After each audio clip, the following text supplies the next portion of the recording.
ఆంధ్ర తెలంగాణలో తక్కువ ఫీజులతో high quality results ఇస్తున్న ఏకైక సంస్థ Tirumal IAS institute. Hello Ram గారు. హాయ్ నారాజు. మనిషికి డబ్బు విషయంలో గిల్ట్ అనేది ఎప్పుడు వచ్చే అవకాశం ఉంటుంది, ఎందుకు వస్తుందంటారు? ఆ సమయంలో మనిషి ఆలోచన స్థితి ఏ విధంగా ఉంటుందండి? నారాజు, గిల్ట్ అనే ఈ పదం మన హ్యాపీ మనకి ఖచ్చితంగా వ్యతిరేక పదం. విజువలైజేషన్ 2.0లో మనం మనీ గురించి మాట్లాడుతున్నప్పుడు మనిషి హ్యాపీగా ఉండాలంటే మానసిక భావనలు ఎంతవరకు తోడ్పడతాయి, మనిషి భావించే తీరును ఎలా మార్చుకోవాలి, అసలు మార్చుకోకపోవడం వల్ల లేదా అసలు దాని యొక్క ఇంపార్టెన్స్ కూడా తెలియకపోవడం వల్ల మనం డబ్బుకి ఎలా దూరం అవుతున్నాం అన్న విషయం మనం తెలుసుకుంటే అప్పుడు అసలు ఎక్కడ తప్పు చేస్తున్నాం అన్నది తెలుస్తుంది. హ్యాపీ మనీ ఆ విషయాన్ని హైలైట్ చేస్తూ మనం చూసే ప్రేక్షకులకు హ్యాపీ మనీకి మనిషి హ్యూమన్ ఎమోషన్స్కి దగ్గర సంబంధం ఏంటో మనం చెప్తున్నాము. నిజానికి ఒక ఫండమెంటల్ ట్రూత్ ఉంది నారాజు. ఆ ఫండమెంటల్ ట్రూత్ ఏంటంటే we are born to be wealthy. అసలు ఈ యూనివర్స్కి వెల్తీ లేకపోవడం అంటూ ఏం లేదు. Universe is wealthy. ఈ యూనివర్స్లో మనం ఇదే యూనివర్స్తో ప్రతిరోజు సంభాషిస్తూ అందులో జీవిస్తున్న మనకి ఇది ఉండడం లేకపోవడం అంటూ లేదు. ఎందుకంటే ఈ ఎంటైర్ మీరు బాగా పెద్దగా ఆలోచిస్తే మనం అందులో భాగమే. మనం సపరేట్ ఏం కాదు. ఎప్పుడైతే సపరేట్ని మనం చేసుకున్నామో మన ఆలోచనల వల్ల అప్పుడు మనం సపరేట్ అయిపోతాం. దేనికి అయిపోతాం? యూనివర్స్ ఏది ఇస్తుందో, నువ్వు ఏదైతే కోరుకుంటున్నావో, ఏదైతే ఉండాలని చుట్టూ అనుకుంటున్నావో దానికి నువ్వే దూరం అయిపోయావు. అంటే దీనికి ఖచ్చితంగా అర్థం ఏంటంటే this is what the sub conscious mind is shaping your life. నీ ఆలోచనలు, నీ భావనలే నీ జీవితాన్ని షేప్ చేస్తున్నాయి, మలుచుతున్నాయి. అంటే నీ జీవితం ఇప్పుడు ఇలా ఉండడానికి కారణం ఏంటంటే నీ ఆలోచనలు. నీ ఆలోచన ప్రతి మనిషి సంపన్నంగా ఉండే హక్కు పుట్టుకతోనే వచ్చింది అని ఎప్పుడైతే నువ్వు నమ్ముతావో నీ చుట్టూ సంపద తిరుగుతుంది. సంపదన లేదన్నది భావనే తప్ప వాస్తవం కాదు అని యూనివర్స్ చెప్తుంది. సో ఇక్కడ మనం చెప్పాలంటే సబ్ కాన్షియస్ మైండ్ యొక్క పాత్ర ఏంటంటే మనిషి ఇందాక నువ్వు గిల్టీ గురించి అడిగావు. గిల్టీ అంటే అర్థం ఏంటి? చాలామంది మనం గిల్టీ అంటాం. ఒరిజినల్గా గిల్టీ అంటే ఏంటి? తెలుగులో ఈ పదాలు చెబితే తప్ప జనాలకి నిజంగా ఓహో ఇదా అన్న విషయం తెలియదు చాలాసార్లు. నీకు తెలిసిన అర్థం ఏమన్నా ఉందా? వీడియో మొత్తం అయ్యాక చెప్తాను సార్. గిల్టీ అంటే అపరాధ భావన. నేను తప్పు చేశానన్న ఫీల్ వల్ల, ఫర్ ఎగ్జాంపుల్ కొన్ని ప్లేసులకి కానీ కొంతమంది వ్యక్తుల విషయంలో కానీ మనం తప్పు చేశామన్న ఫీలింగ్ ఉంటే వద్దులే బాగోదు, ఆయన దగ్గరికి నేను రాలేను, ఓసారి మా ఇద్దరికి గొడవ అయింది, నాకు గిల్టీ ఫీల్గా ఉంది, ఐ ఫీల్ గిల్టీ, అందుకే నేను అతన్ని కలవలేను, కలిసిన కళ్ళలో కళ్ళు పెట్టి చూడలేను, ఆ మనిషిని ఎమోషనల్గా అటాచ్ అవ్వలేను. ఇది గిల్టీ ఫీలింగ్ వల్ల, ఆ అపరాధ భావన వల్ల మనకు కలిగే ఫీలింగ్స్. ఇదే ఫీలు డబ్బుతో ఉంటుంది. డబ్బుతో ఎలా ఉంటుంది? ఫర్ ఎగ్జాంపుల్ మనిషి చాలామంది బాధపడేది నారాజు, నాకు ఇష్టమైన పని చేయాలనుకొని, నాకు ఇష్టమైన వ్యాపారం చేయాలని నేను తీసుకున్న నిర్ణయాల వల్ల వ్యాపారంలో నష్టపోయి డబ్బు లేక అప్పుల పాలై ఇప్పుడు అప్పులకు వడ్డీలు కడుతున్నానే, ఇప్పుడు నాకేంటి తెలుసా? డబ్బు మీద గిల్టీ ఫీలింగ్. ఏంటి గిల్టీ ఫీలింగ్? అపరాధ భావన. నేను తప్పు చేశాను, అనవసరంగా అప్పు చేశాను. ఇలా ఈ ఫీలింగ్ ఎప్పుడు కలుగుతుందో, నువ్వు అప్పు కడుతున్నప్పుడు ఏం ఫీల్ ఉంటుంది? పెయిన్ ఉంటుంది.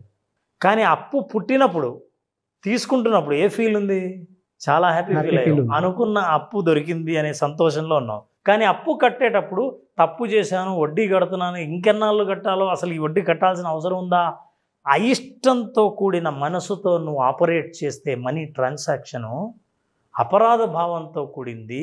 అది ఎప్పుడు మనిషిని బాండింగ్ కుదిర్చదు. నువ్వు ఆ ఎమోషనల్ బాండింగ్ డబ్బుతో దూరం అయిపోతావు. ఆ అపరాధ భావన మనిషిని నుంచి బయటపడకపోతే నీకు ఇంకా ఆ డబ్బుతో అవినాభావ సంబంధం ఏర్పడదు.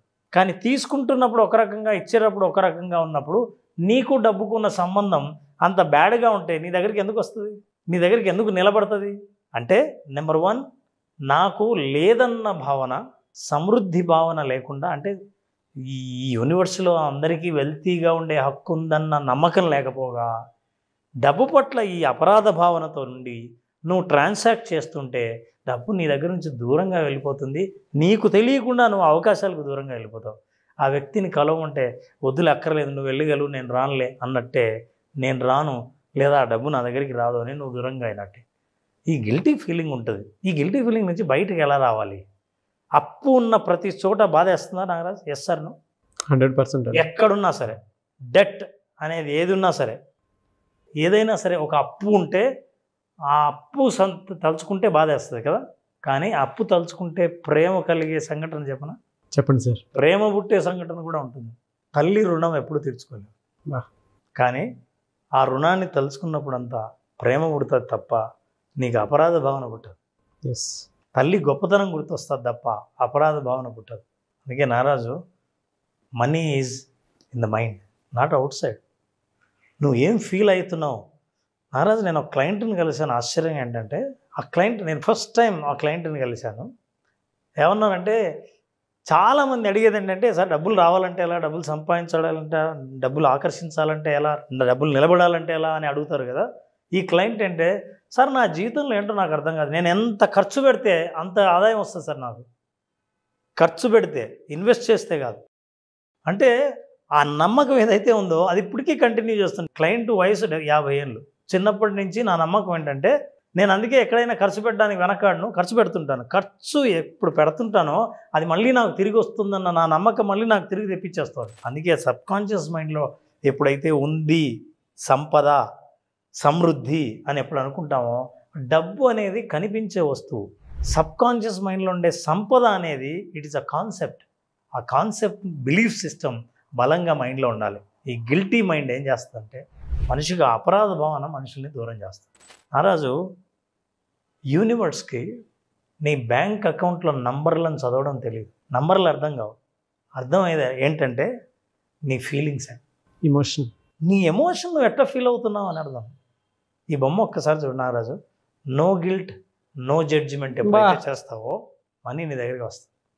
ఇప్పుడు నేను అనుకోవాల్సింది ఏంటంటే, మనీ విషయంలో ఎవరికైనా పే చేస్తుంటే ఐ షుడ్ నాట్ పే, ఎందుకంటే ప్రతి పేకి ఐఎమ్ గెటింగ్ సంథింగ్. అదే సమృద్ధి భావన. నా దగ్గర డబ్బు నుంచి వెళ్ళిపోతుంది అని అనుకుంటే, సి మీనింగ్ ఆఫ్ కరెన్సీ అంటే ఏంటంటే ప్రవాహము అని. ప్రవాహం అంటే ఏంటి? వచ్చి నిలబడేది కాదు. నిలబడే నీళ్ళు మురుగు నీళ్ళు అవుతాయి, నిలబడే డబ్బు కూడా అట్లే అవుతుంది. ప్రవహించాలా? ఎట్లా ప్రవహించాలా? నీ దగ్గర నుంచి ప్రవహిస్తూ ఇంకో చోట నుంచి ప్రవహించి నీ దగ్గరికి రావాలి. దీన్ని నమ్మాలి, అప్పుడు జడ్జిమెంట్స్ ఉండవు. అందుకే యూనివర్స్ ఎట్లాంటిదంటే చిన్న పిల్లోడు లాంటిది. It will read only feelings of the mother, only what you feel. Heart to heart, mind to mind, mind to mind. నీ వెనకాల బ్యాక్గ్రౌండ్ ఎంత ఉంది, అమ్మకు జాబ్ ఉందా లేదా, ఫ్యామిలీ మెంబర్స్ ఎంతమంది ఉన్నారు, ఈవిడికి ఇంకా ఎన్ని కష్టాలు ఉన్నాయో ఏమో, ఇవన్నీ నాకు అనవసరం.